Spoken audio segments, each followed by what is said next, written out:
Devant le grand jury d'RFM ce dimanche, Maître Mame Adama Gueye, avocat, ancien bâtonnier, ancien candidat à l'élection présidentielle. Il est l'invité de Babacar Fall. Plusieurs sujets. Le débat juridique et politique sur les mandats de Macky Sall, les affaires politico-judiciaires, la justice, la bonne gouvernance et plusieurs autres sujets. Participez à l'émission en posant vos questions sur les réseaux sociaux avec le hashtag Grand Jury RFM. Maître Mame Adama Gueye face à Babacar Fall, le Grand Jury dimanche 11h10 sur RFM.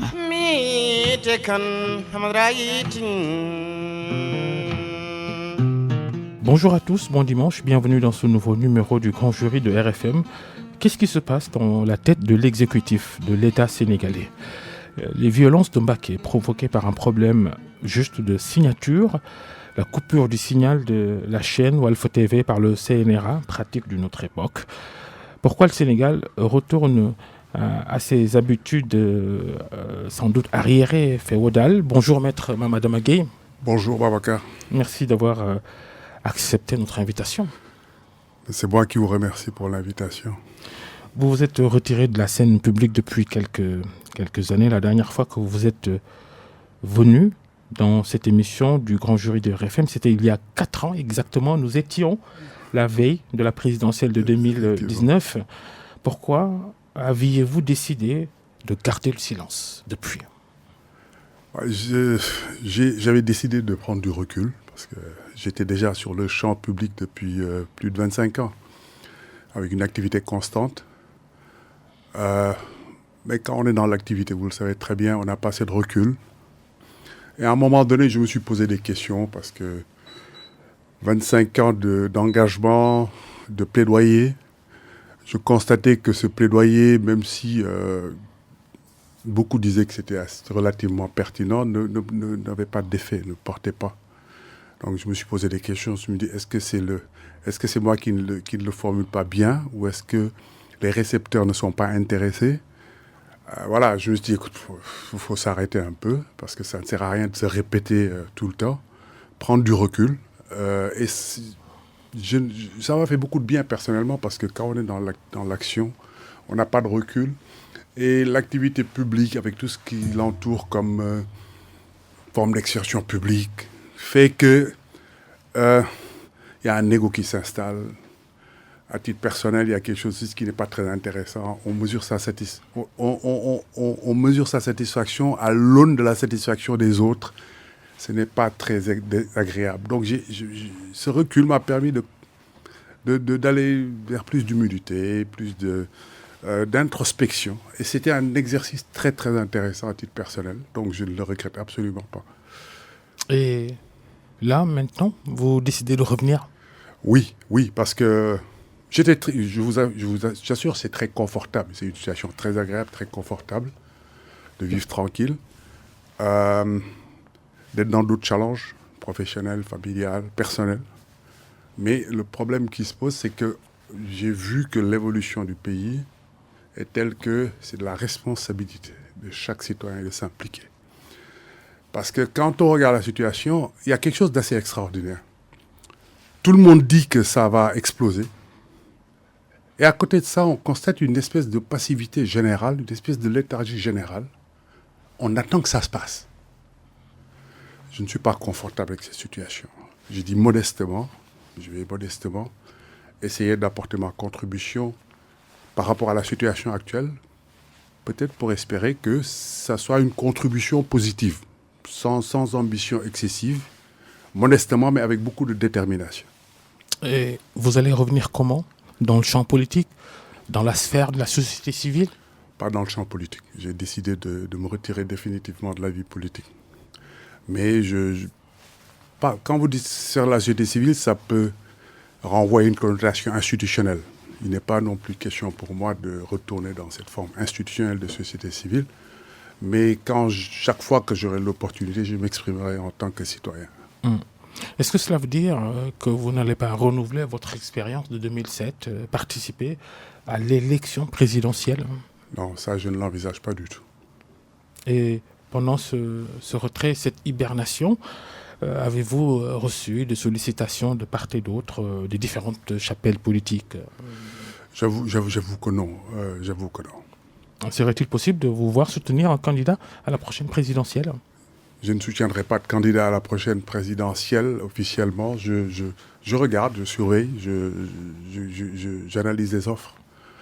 Et dans les contributions, je vais essayer aussi de donner mon avis sur la manière dont les Sénégalais choisissent le président, parce que je croyais qu'on avait dépassé cette façon de choisir les présidents, c'est-à-dire se débarrasser d'un président parce qu'on en a marre pour essayer de trouver quelqu'un d'autre, mais essayer de contribuer à une analyse plus critique, inviter les citoyens à exercer un sens plus critique, être plus exigeants par rapport aux offres politiques, ne pas se contenter de juste ce qu'on leur offre, d'être plus exigeants. Et de ce point de vue, il y a beaucoup à faire parce qu'il y a une nouvelle forme d'engagement politique qui pose des questionnements par rapport à ça. Et aucun contact avec l'opposition actuelle, par exemple? Non, pas de contact. Je n'ai pas de contact avec l'opposition. Maître Adama Gueye, avocat, ancien bâtonnier de l'Ordre des avocats, membre fondateur ancien responsable du Forum civil, membre fondateur du mouvement Avenir Sénégal Bignou-Bug. Vous avez été donc en 2007, comme dit tout à l'heure, candidat à la présidence de la République du Sénégal. Le pays et ces violences, cette tension, ça fait sans doute partie de ce qui vous a fait sortir de l'ombre. C'est la principale motivation. Ouais. Le dernier épisode, la ville de Mbacké, vendredi, avec le meeting de Pastef interdit par le préfet qui se base sur un défaut de signature des organisateurs pour empêcher ce parti dirigé par Ousmane Sonko de tenir sa manifestation. Affrontement ensuite entre militants du parti Pastef et les forces de sécurité. On ne peut pas isoler le phénomène de Mbacké. Il y a tout un processus qui est en place depuis quelque temps, caractérisé par un manque de sens de la mesure des autorités, des forces de défense et de sécurité. En matière de sécurité, il y a une notion qui est extrêmement importante, c'est la proportionnalité, c'est le sens de la mesure. On utilise les forces de sécurité juste par rapport en prenant une pleine mesure des situations à gérer. Ni trop, ni moins. C'est ça la difficulté de l'exercice. Mais on se rend compte qu'il y a un excès de mobilisation des forces de défense et de sécurité. Et c'est ça le facteur de trouble de l'ordre public quelque part. Parce que je vous donne juste un exemple. Justement, il y a une matière essentielle chez les forces de sécurité et de défense, c'est le maintien de l'ordre. C'est une science mais c'est une science qui est complexe. Il faut à chaque fois qu'une situation se présente, mettre en place les mesures de sécurité juste nécessaires. Parce que quand il y a un excès, l'excès peut mettre un facteur de trouble de l'ordre public. Regardez maintenant, à chaque fois qu'on dit qu'on a convoqué Ousmane Sonko, tout le quartier de Keur Gorgui est bouclé. Il y a partout des forces de défense et de sécurité. Et ça finit même par créer une forme de psychose. D'un côté, c'est-à-dire des citoyens ordinaires, des enfants, et par rapport aux acteurs, une forme d'habitude par rapport aux forces de sécurité. Ce qui fait même que l'impact de la présence de forces de sécurité s'atténue dangereusement. On s'habitue à les voir là. Et après, bon, la présence des forces de sécurité devrait quelquefois suffire. Maintenant, ça ne suffit même plus parce que les gens sont habitués. Et donc, de ce point de vue, il y a cette banalisation. En plus, vous savez, ce qui n'est pas bon, c'est l'excès. Et aujourd'hui, quoi qu'on dise, il y a une espèce d'acharnement par rapport à un ciblage de Ousmane Sonko. Il y a aussi la banalisation des arrestations. Il y en a beaucoup dans les rangs de l'opposition. Il ne faut pas banaliser les arrestations. Ce n'est pas banal une arrestation. Aujourd'hui, on a arrêté beaucoup de gens pour des raisons liées à des déclarations, à des choses qu'ils ont dites. Ça, c'est pas bien pour la bonne respiration d'un système démocratique. Des emprisonnements. On en fait quoi, ceux qui font des déclarations parfois graves Non, je veux dire, vous savez, la loi n'oblige pas à emprisonner quelqu'un. C'est là que j'en ai rien arrivé. Je ne dis pas qu'il ne faut pas appliquer la loi. Tout à fait. Il faut appliquer la loi, mais dans l'application de la loi, il faut le faire avec intelligence. Parce que là vous dit quelqu'un commet un délit, il y a plusieurs manières de poursuivre. Vous pouvez le convoquer, vous n'avez pas forcément besoin de le garder à vue, pas nécessairement. Vous pouvez le convoquer, il arrive, vous le présentez devant le procureur de la République. Le procureur de la République doit mesurer Si le fait que la personne reste en liberté est un facteur de trouble de l'ordre public ou pas, si ce n'est pas le cas, il le laisse en liberté, il le convoque pour qu'on le juge. Il n'y a pas de problème. Envoyer quelqu'un en prison, c'est la bataille des militants des droits de l'homme au Sénégal depuis toujours, le placement en détention automatique. C'est qu'on ne respecte pas un principe de politique pénale. L'emprisonnement, c'est l'exception. La liberté, c'est la règle. L'emprisonnement doit obéir à des raisons. Le fait que la personne reste en liberté est un facteur de trouble à l'ordre public, où la personne n'est pas domiciliée, où la personne risque de fuir. Quand on voit un chef de famille bien installé, établi, le fait qu'il soit en liberté n'est pas un facteur de trouble de l'ordre public. Poursuivez-le. Ouvrez un dossier au tribunal. Vous n'avez pas besoin forcément de le mettre en prison. Mettre en prison, ce n'est pas banal. Et la banalisation de l'emprisonnement est aujourd'hui quelque chose de grave dans notre pays. Il faut revenir aux fondamentaux, respecter les libertés élémentaires et aussi respecter la liberté de circulation. Ousmane Sonko qui circule, laissez-le circuler. Mbacké, le défaut de signature dans la demande d'organiser cette manifestation de Pastef, le préfet aurait dû faire quoi, selon vous? Moi, je pense que dans une démarche constructive, le rôle du préfet, c'est un rôle d'administration publique. Quelqu'un vous dépose une demande, vous constatez un défaut, rien ne vous empêche d'appeler en disant, écoutez, votre demande n'est pas complète, venez la compléter, et puis on discute des conditions dans lesquelles vous organisez votre manifestation. Dans une culture de collaboration, pour instaurer une confiance, parce que l'administration doit instaurer une confiance. L'administration doit être à égale distance des différents protagonistes. Mais on a quelquefois l'impression, même pas une impression, on a l'impression, la plupart du temps, l'administration est au service du pouvoir en place. Ce n'est pas nouveau avec Macky Sall, c'était le cas avec Abdoulaye Wade, c'est le cas avec Abdou Diouf. C'est toute la question de la refondation de ce pays. Et on y reviendra peut-être, parce qu'aujourd'hui, sur les solutions politiques proposées, il ne s'agit pas juste de remplacer un président par un autre. Il faut aller beaucoup plus loin que ça. Et cette interdiction du préfet de Mbacké a valu à la ville beaucoup de dégâts, notamment matériels. Les arrestations, mais également Mme Gueye, cette nouvelle culture aussi de défiance à l'encontre de l'État, prôné par l'opposition, qui pèse aussi de son poids dans cette atmosphère tendue dans le pays. Absolument, absolument. Quand on a le privilège d'être écouté et de pouvoir mobiliser les foules, on doit mesurer sa responsabilité.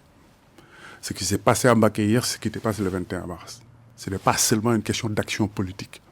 Quand on sait que quand on mobilise, il est possible que cette mobilisation soit détournée par d'autres, il faut mesurer sa responsabilité.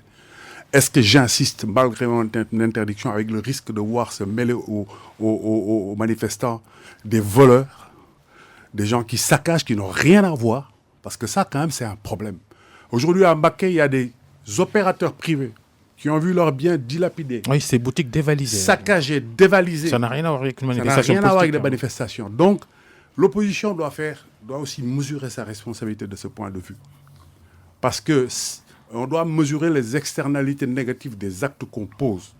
Quand on pose un acte qui est susceptible d'avoir des externalités négatives, on doit les mesurer et prendre des décisions en fonction de l'évaluation de ces externalités. Oui. L'affaire Sud-Boti, c'est la base de cette violence. Mais je voudrais, sur cette question des acteurs politiques, c'est quand même important de le dire. Oui. Les acteurs politiques doivent savoir qu'ils sont ultra minoritaires dans ce pays. Ils sont ultra minoritaires. Ils n'ont pas la légitimité pour dicter le tempo de la vie de notre société. Ça, quand même, il faut qu'ils en prennent conscience. Et nous, Sénégalais, nous devons refuser que des acteurs politiques nous poussent à nous haïr entre nous. Aujourd'hui, on en arrive là. Et c'est une situation qui est extrêmement dangereuse. Nous avons que la gestion provisoire de ce pays à un moment. Ce pays, nous avons la responsabilité de la gérer, nous tous. Quand je dis nous, c'est les citoyens, c'est les acteurs politiques, c'est l'État. Pour mettre ce pays en les mains des générations futures intactes. Nous ne devons pas prendre la responsabilité que ce pays tombe dans le chaos et qu'on le mette à la disposition des générations futures dans une situation de chaos. Nous n'avons pas ce droit. Nous sommes une nation. Nous devons reconstruire ce contrat social qui nous lie. C'est ça l'avantage comparatif du Sénégal. cette image de société stable, positive, avec un bon contrat social, cousinage à plaisanterie. On ne parle pas d'ethnie. Aujourd'hui, on parle des gens en évoquant leur ethnie. Ça n'existait pas dans ce pays.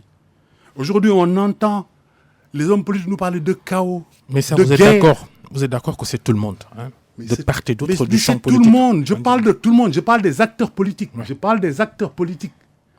Parce qu'aujourd'hui, j'en viens là. Aujourd'hui, qui nous parle de chaos, de guerre, de confrontation, de mortal combat.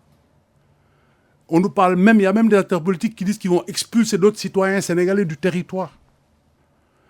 Il y a des acteurs politiques qui préconisent une vendetta en ciblant des domiciles de personnes, en invitant les gens à aller attaquer ces domiciles et même à les saccager, à y voler des ressources.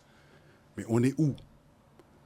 Un acteur politique, ce n'est pas son rôle. La violence, préconiser la violence dans une action politique n'est pas la bonne solution. La violence n'a jamais réglé durablement des problèmes politiques. Les plus grandes personnalités politiques qu'on reconnaît jusqu'à présent, qui ont marqué l'histoire, ce sont des dirigeants politiques qui ont préconisé la non-violence. C'est Martin Luther King, c'est Mahatma Gandhi, c'est Nelson Mandela. Par la non-violence, une forme d'action. La violence comme forme d'action politique est inacceptable. Il faut qu'on y réfléchisse. Mais j'allais dire tout à l'heure que ce climat tendu, l'affaire Sweet Beauté, c'est la base. Hein. La jeune masseuse Adji Sarr qui accuse Ousmane Sonko de l'avoir violée à plusieurs reprises, dossier devant le tribunal. Sonko qui nie et parle de complot orchestré par l'exécutif. Que pensez-vous, Madame Agueye, de ce dossier? Vous, l'avocat, vous, l'ancien bâtonnier, vous, le militant du droit. Bon, justement, en tant qu'avocat, ancien bâtonnier, c'est mon obligation de ne pas parler de dossiers qui sont en cours. Je ne peux pas parler de ce dossier. Ce que je peux dire, c'est que il y a un dossier qui est en cours, il y a une procédure qui est en cours. Un dossier qui a des annexes politiques. Oui, non, mais je ne me fais pas d'illusions. Ce n'est pas la première fois que la justice peut être instrumentalisée. Je ne parle pas du cas particulier. On a eu des cas, Khalifa Sall, Karim Wade et d'autres, dans lesquels, à mon avis, la justice a été instrumentalisée à des fins politiques. Donc, il faut suivre cette procédure avec la plus grande attention pour s'assurer que, in fine, la justice ne soit pas utilisée à des fins politiques, d'élimination d'adversaires politiques. C'est ça que je préconise. Une surveillance très étroite de ce dossier pour justement veiller à ce que cette justice ne soit pas instrumentalisée à des fins politiques. Oui, une affaire privée fondamentalement. C'est une affaire privée qui doit suivre son cours. Oui. Moi, je suis contre ceux qui disent que le procès ne doit pas avoir lieu. Et ce refus d'Ousmane Sonko, probablement, de ne pas répondre au procès devant les chambres criminelles. Il n'a pas le droit de refuser, c'est un citoyen. Il n'est pas plus important qu'un autre citoyen. La justice est une institution. Même si on peut avoir des critiques vis-à-vis de la justice, il faut tout faire pour sauvegarder une institution. Une institution qui a des difficultés, il faut travailler pour atténuer ces difficultés et la renforcer. On ne préconise pas des mesures qui risquent de mettre par terre cette institution. Parce que la justice, on en aura toujours besoin. Donc il ne faut pas de manière ponctuelle préconiser des solutions qui risquent de décrédibiliser définitivement la justice, de la mettre par terre. La justice est déjà mal en point. Nous devons tous travailler pour la rétablir, la renforcer. Parce qu'une société a besoin d'une justice. C'est ça l'objectif qu'on doit avoir. Ne pas pour des raisons de combinaison ou d'arrangement dire pour le cas de X, il ne faut pas que le procès ait lieu. Non. Il y a tous les jours des citoyens qui sont poursuivis injustement. Il y a même des citoyens qui sont condamnés, qui passent des années en prison et quelques années après, on se rend compte qu'ils avaient été injustement condamnés. C'est l'essence même de la justice, de se tromper. La justice peut dire le droit correctement, la justice peut aussi se tromper. Ça se passe tous les jours. Tous les jours, la justice est saisie par des justiciables qui portent plainte contre quelqu'un, et à la fin, on se rend compte que c'est mal fondé. Mais la justice doit suivre son cours jusqu'à qu'on arrive à ce point d'achèvement. Ousmane Sonko reste quand même un phénomène politique nouveau. Vous avez sans doute profité de vos longues années de retrait de la scène publique pour l'analyser. Et conclusion pour vous, c'est quoi ce nouveau phénomène qui s'appelle Ousmane Sonko. Ben, écoutez, moi, la dernière fois que je suis intervenu dans le débat public, c'était pour me féliciter que... C'était juste après l'élection, d'ailleurs, de 2019, pardon. En disant que la bonne nouvelle, c'était l'arrivée de profils politiques nouveaux. Et que c'était assez rafraîchissant. Et je citais Ousmane Sonko, Thierno Bokoum et d'autres. Ça répond à une demande, ça répond à un besoin. Les partis traditionnels n'ont pas réussi à se renouveler, à faire émerger une nouvelle génération. Les jeunes qui arrivent aujourd'hui, la bonne nouvelle, et c'est là peut-être qu'il faut se féliciter de l'engagement d'Ousmane Sonko et d'autres partis, ce que je regrettais beaucoup, c'est qu'ils remobilisent les jeunes autour de la politique. C'est une très bonne chose. Ça, c'est l'aspect très positif de l'engagement d'Ousmane Sonko. Et peut-être qu'il a trouvé la manière de parler aux jeunes, que je n'apprécie pas toujours forcément, parce que aujourd'hui, le langage qui parle aux jeunes n'est pas forcément le langage correspondant à nos valeurs, à notre culture. Le langage peut être dur, peut-être arrogant, peut-être irrévérencieux. Ce n'est pas forcément une bonne chose. Bon, malheureusement, pour l'instant, c'est ça qui marche. Bon, tant mieux pour lui. Mais je pense qu'il n'est pas trop tard pour corriger. Parce que il y a quand même dans cette forme d'engagement, de nouvelle forme d'engagement des jeunes, quelque chose qui n'est pas... que j'apprécie pas positivement. En tant que citoyen, en tant que membre de la société civile, nous nous sommes beaucoup battus pour la naissance, l'émergence d'une conscience citoyenne responsable. Nous nous sommes beaucoup battus pour une démocratie participative. Mais qu'est-ce qu'on constate ? Parce que quand on le faisait, c'est parce que l'engagement politique doit être un engagement de qualité. Qu'est-ce qu'on constate ? Une évolution négative. Une évolution négative, c'est que aujourd'hui, qu'est-ce qu'on voit comme nouveau type de militants ? C'est des militants qui obéissent aveuglément. C'est des militants qui sont totalement dévoués. C'est des militants qui... le discours de la haine. Oui, qui prônent même ce mythe messianique. Il y a même une introduction de concepts qui n'ont rien à voir dans l'espace politique. On parle de Ndigel, on parle de Selmi, on parle de... C'est pas une bonne évolution démocratique. Parce qu'un citoyen ne délègue pas sa citoyenneté. Il doit l'assumer. C'est trop facile de dire « je supporte X ». J'ai totalement confiance. Non, un citoyen doit être un citoyen, exercer une citoyenneté active pour une démocratie participative. Vous insistez depuis le début de cette émission sur l'état de notre sociologie politique électorale. Oui, parce que c'est ça, c'est ce que je viens de décrire, c'est ça qui fait le lit aux dérives populistes. C'est-à-dire des citoyens qui font une option et qui obéissent aveuglément à quelqu'un. Vous disiez tout à l'heure, en filigrane, qu'on se bat tous pour dégager, entre guillemets, l'exécutif en place. Et aveuglément, on vote pour un autre sans rentrer dans le fond de ses propositions. Oui. Aujourd'hui, en fait, on l'a fait. Abdou Diouf, on en a eu assez. Wade est arrivé, ami, en espérant que c'est le Messie. Abdoulaye Wade était là, usure du pouvoir. Macky Sall arrive, le Messie, qui nous a fait de très belles promesses. Moi, je dois l'avouer, j'étais dans cette dynamique. D'excellentes promesses, très structurées. On a vu le résultat. Aujourd'hui, on va vers le même cycle. C'est-à-dire qu'il semble que les populations du Sénégal veulent, c'est la perception que nous avons, un changement. Et moi, ma conviction, c'est que ce pays a besoin de changements profonds, au-delà des personnes, comme je l'ai dit tout à l'heure.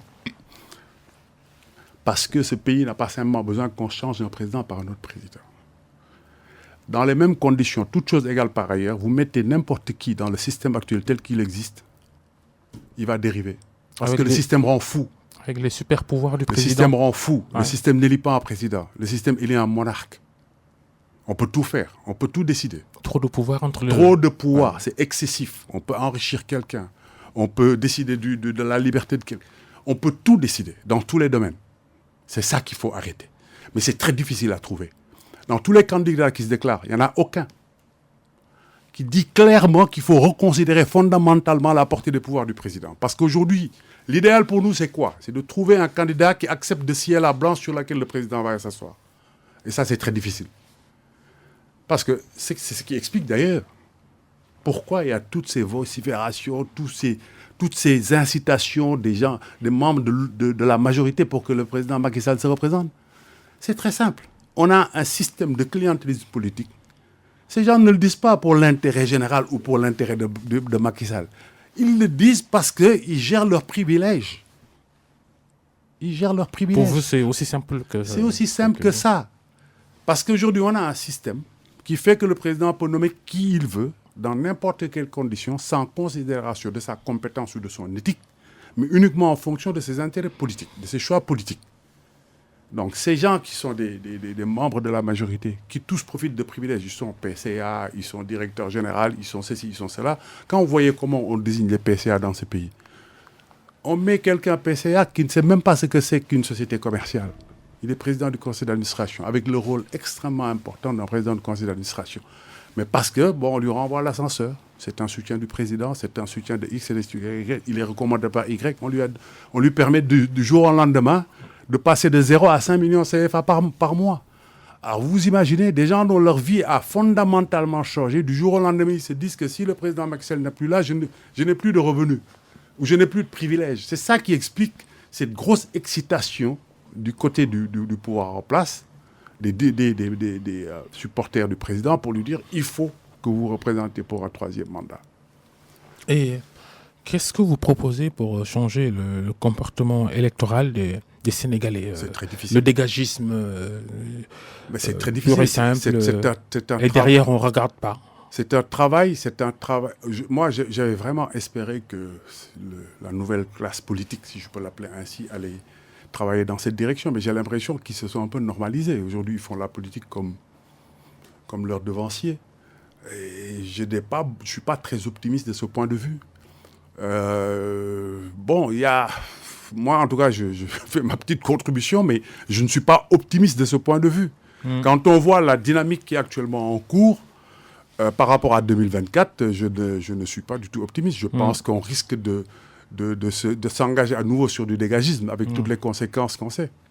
L'autre question qui aiguise la tension dans le pays et l'adversité entre le camp de la majorité et l'opposition, c'est la volonté supposée ou réelle de Macky Sall de se présenter une 3e fois à l'élection présidentielle. Le débat sur les mandats de Macky Sall. C'est un débat qui est juridique, mais qui n'est pas juridique. Débat juridique parce qu'il y a un texte, mais pour moi, le texte, il est clair, comme pour l'écrasante majorité des juristes. Mais pour moi, ce n'est pas un problème juridique. C'est un problème de morale et d'éthique. Oui, mais donnez-nous d'abord votre opinion sur le point juridique. Sur le point juridique, je suis d'avis que le président ne peut pas se présenter pour un 3e mandat. Je suis très clair là-dessus. Donc aujourd'hui, une prétention de cette nature serait, à mon avis, illégale. Quand vous aviez appelé à voter non au référendum constitutionnel de 2016, est-ce que ce n'était pas justement parce que vous disiez que vous redoutiez une faille dans le texte qui permet aujourd'hui à Macky Sall de se représenter? Pour moi, il n'y a pas de faille dans le texte. Nul ne peut se présenter pour 2 mandats successifs, c'est très clair. Il n'y a aucune faille dans ce texte. Mais je pense qu'au-delà des problèmes juridiques, Babacar, un président de la République, c'est un poste extrêmement important. Pour l'être, il faut avoir des qualités morales. Ne pas tenir sa parole, c'est contraire aux principes moraux. Pour moi, quand on a donné sa parole, même si après on vous demande qu'en droit, vous n'auriez pas dû le faire, vous tenez à votre parole. Si vous ne le faites pas, il y a un problème de légitimité. Pour moi, vous n'avez plus la légitimité pour diriger un pays, parce qu'un président doit présenter un minimum de garantie morale et respecter sa parole est quelque chose d'extrêmement important. C'est maintenant qu'on signe des contrats. Avant, il n'y avait pas de contrat. On se donnait la main et c'était réglé. Mais aujourd'hui, le texte, il est clair. Mais ce n'est même pas une question de texte. Ce que a dit Monsieur le Président de la République est très clair, net et précis. Il n'a qu'à s'en tenir à ce qu'il a dit. Et comme ça, je pense qu'il peut sortir honorablement de cette fonction. Que pourrait valoir un forcing de Macky Sall au pays? Moi, je ne veux pas spéculer, parce que on a eu déjà un exemple. C'est le cas du président Abdoulaye Wade. On peut toujours, avec une couverture juridique, forcer à se présenter. Mais moi, j'invite les citoyens à être vigilants, à se prononcer en considération de ce que je viens de dire. C'est-à-dire la question du respect de la parole. Et Abdoulaye Wade l'a payé. Et je crains que si le président Macky Sall fait un forcing et obtient même une couverture juridique, je crains qu'il le paye aussi. Parce que les citoyens, en définitive, même si on force, en définitive, il faut qu'on vote.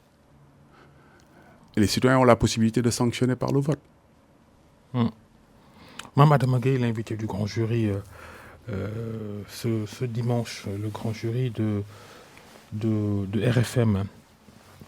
La corruption, hein, c'est aussi l'une de vos matières préférées. Vous avez dirigé le Forum civil que vous avez fondé en 1992, cela fait 30 ans quand même, avec vos amis Martar Fall et Feu Mohamed Doumbouya, le Forum civil, la branche sénégalaise de Transparency International qui distribue toujours des mauvaises notes au Sénégal. La gouvernance, Macky Sall. Écoutez, de ce point de vue, le classement du Sénégal dans l'indice de Transparency est malheureusement de manière constante 43 sur 100. Dans le rouge. Ouais. Mais la gouvernance ne s'est pas améliorée qualitativement. Qu'est-ce qui s'est passé? Entêtement des politiques ou échec des militants de la société civile qui luttent pour la transparence dans la gestion des deniers publics? Les organisations de la société civile, quelle que soit leur volonté, ont des limites. Leur travail, c'est un travail de plaidoyer et le Forum civil continue de le faire. La question, c'est la volonté politique réelle de lutter contre la malgouvernance, contre la corruption. Moi, les conditions ne sont pas réunies pour y arriver parce que je ne suis pas convaincu de la réalité de la volonté politique. Parce que la lutte contre le clientélisme politique est antinomique avec la lutte contre la corruption. Le clientélisme politique nourrit la corruption. Quand on parle de ce dossier-là, le rapport de la Cour des comptes, sur l'argent de la Covid. Sur l'argent de la Covid.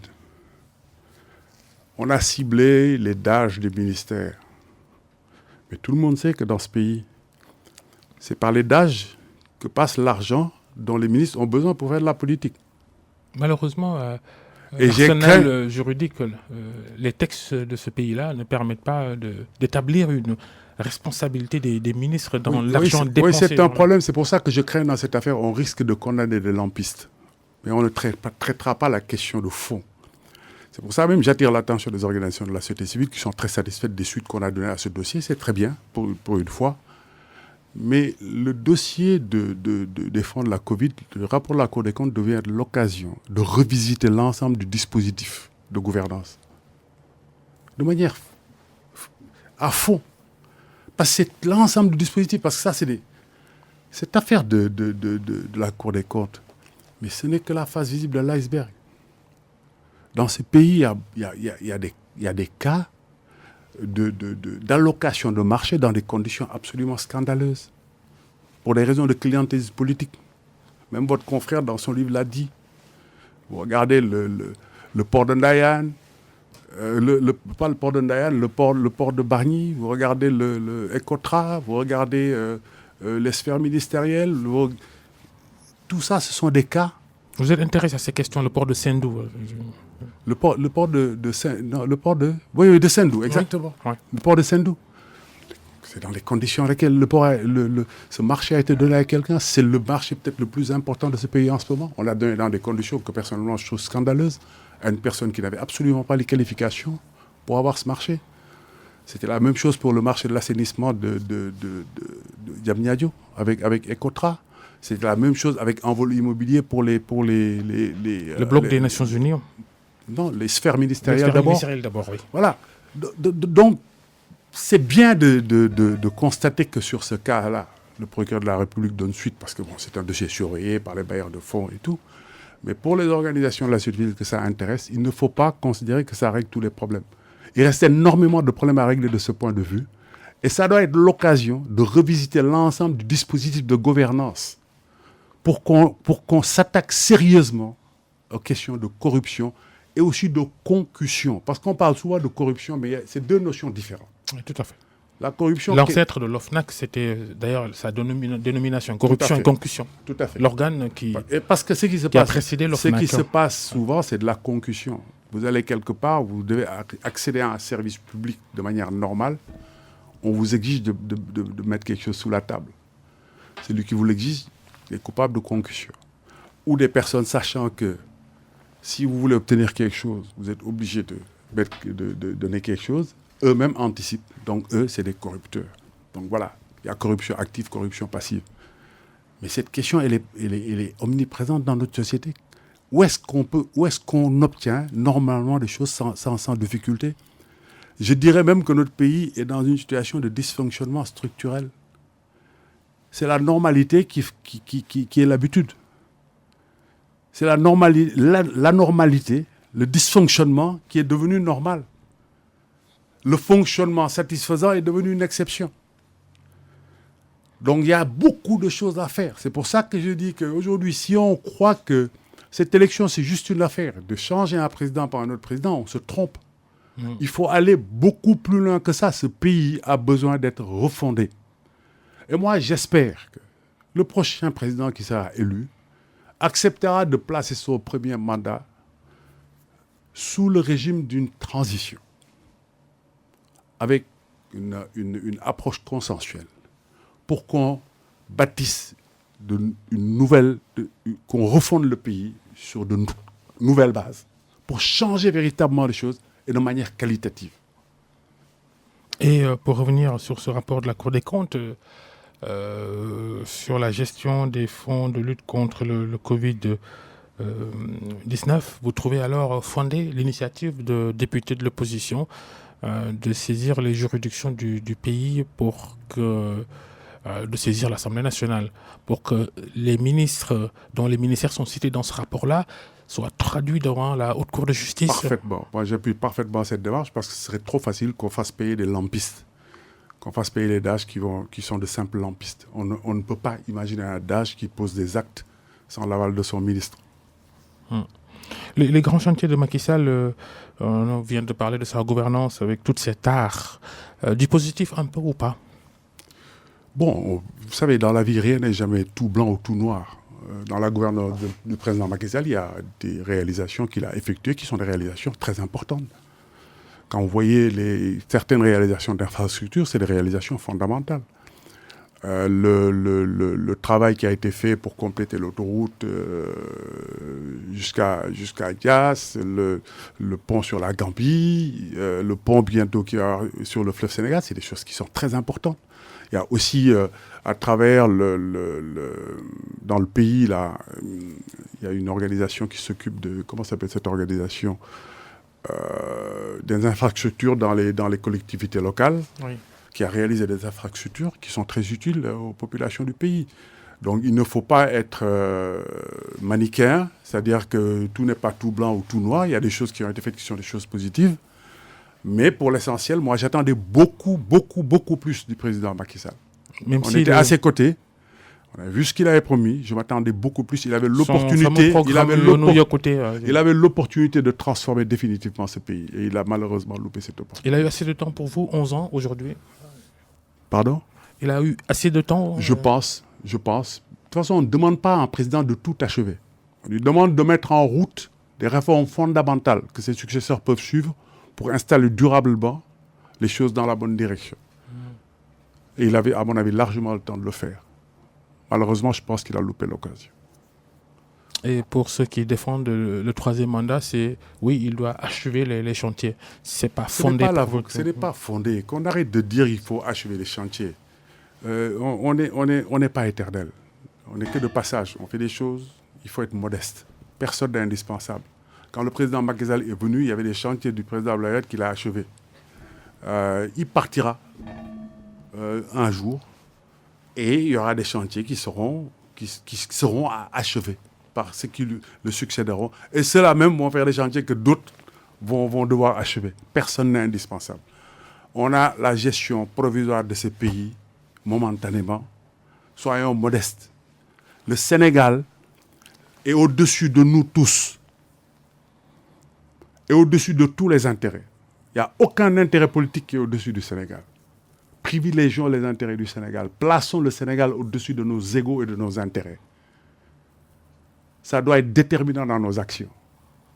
Si on met en avant nos égos, nos intérêts, on ne réglera pas les problèmes du pays. Il faut qu'on s'oublie. On n'est que de modestes mortels qui sommes de passage ici.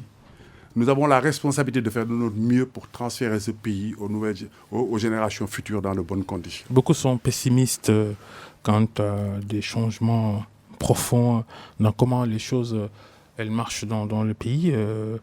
Vous avez essayé, vous et d'autres, oui, en étapant dans les appareils politiques classiques, ça. même pour la nouvelle génération que vous applaudissez, c'est le même procédé, tous avec des appareils politiques. Après l'APR, le PS, l'AFP, pour Ousmane Sonko, c'est PASTEF. Les initiatives indépendantes qui ne prospèrent pas dans le pays. Vous avez été candidat indépendant à la présidentielle de 2007. D'autres ont essayé avant vous et après vous. Pourquoi cette sociologie-là, elle ne change pas?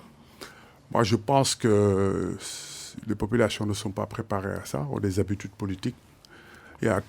Ce que je constate, c'est qu'il y a tout un système d'entrepreneuriat politique, parce qu'il y a des opérateurs politiques. Quand vous faites des activités, dans chaque localité, il y a des gens qui sont quasiment des professionnels de la politique.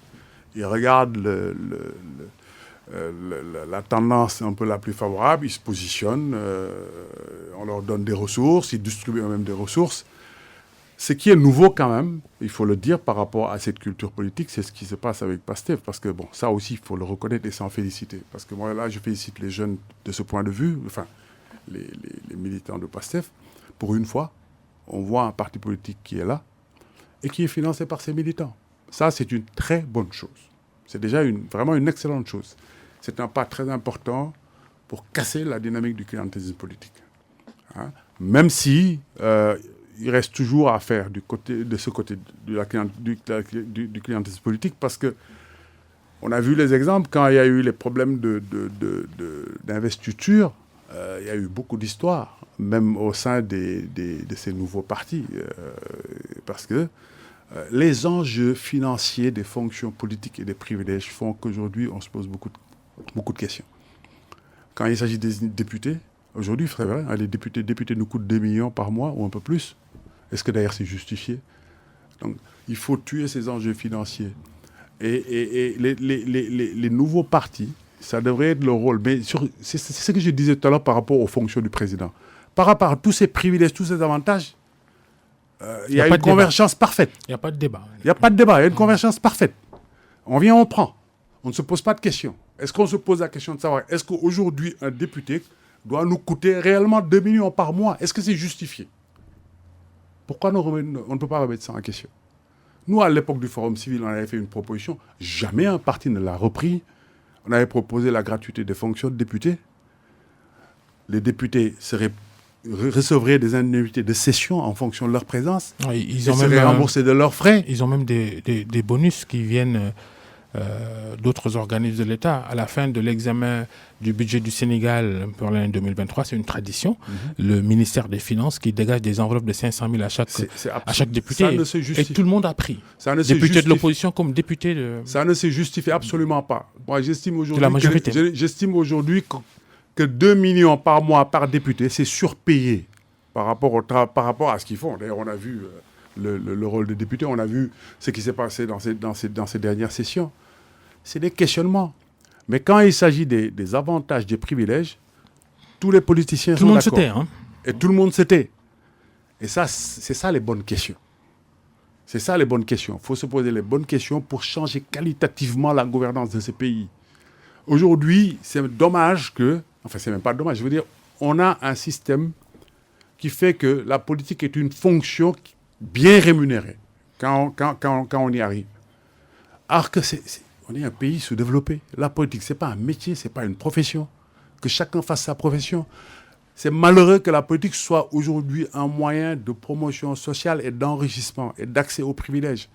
C'est ce qui fait aujourd'hui qu'on constate une obsession malsaine de vouloir conserver le pouvoir à tout prix, face à une obsession malsaine d'accéder au pouvoir à tout prix.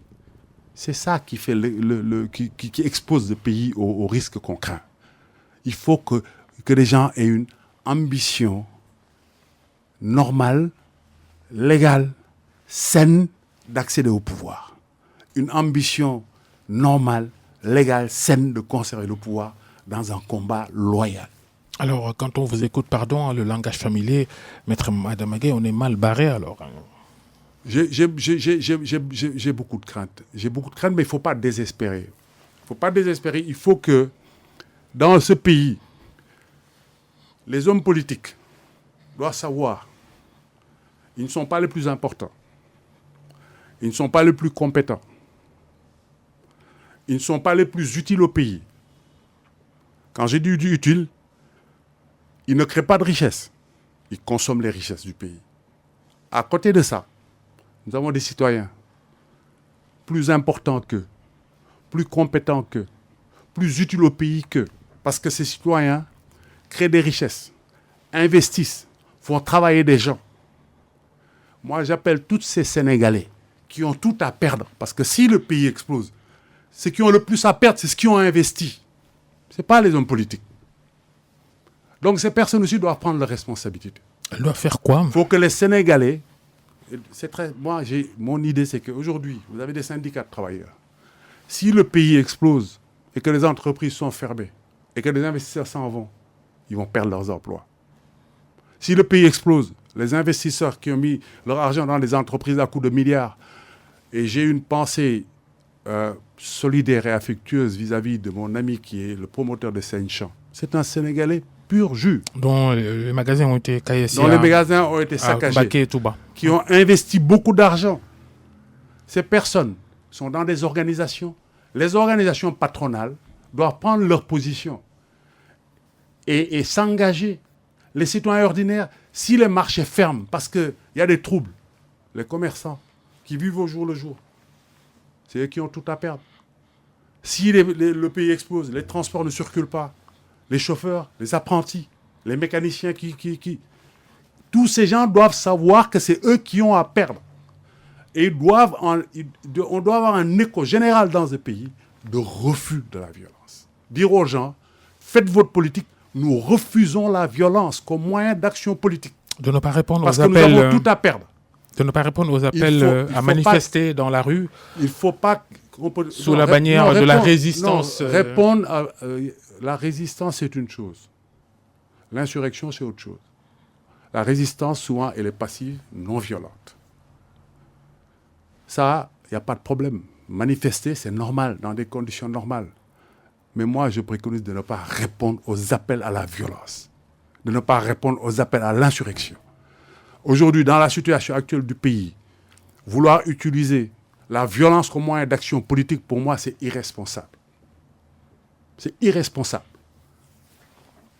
Merci, Maître Adama Gueye, d'être passé devant le grand jury. Merci de nous avoir accordé ce privilège parce que cela fait 4 ans. Ça fait 4 ans, oui. Que vous ne faites pas de sortie publique pour vous prononcer sur la situation du pays. Vous êtes ancien bâtonnier de l'Ordre des avocats, ancien candidat à la présidentielle, membre fondateur de la plateforme Avenir Sénégal Bignoubougou. Vous vous êtes retiré de la vie politique.